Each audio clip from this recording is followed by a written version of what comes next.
এটা বাসাবো tempo stand, ডাক বাংলা ব্যাংকের মোড়। এই ভেতরের দিকটা বাসাবো, মধ্য বাসাবো দশের মোড়, আর এদিকটা এটা টেম্পো স্ট্যান্ড।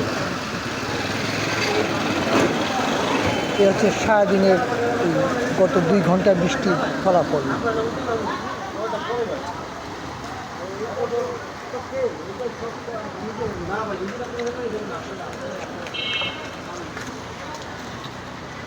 ভেতরে সবই পানি।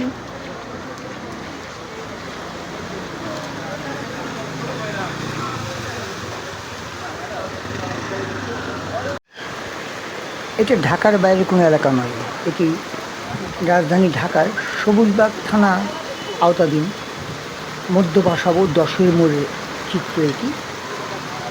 এটি একটু সামান্য বৃষ্টি হলেই পায়ের পাতা এখানে পানি ভরে যায়। আর সেখানে আজকে সারাদিন বৃষ্টি থেমে থেমে হয়েছে, কিন্তু দুপুরের পর কিছুটা কম ছিল বৃষ্টি, কিন্তু বিকেল আছরের পর থেকে এই রাত 8টা পর্যন্ত এখন এখানে সাঁতার কাটা যাবে। এ হচ্ছে আমাদের উন্নয়নের নমুনা। এখানকার মানুষ বৃষ্টি 1 ঘন্টা বৃষ্টির পর এখানে কঠিন পরিস্থিতির মুখোমুখি হয়। রাস্তা রিপেয়ার হয়েছে কয়েকবার, কিন্তু আসল কাজ হয়নি।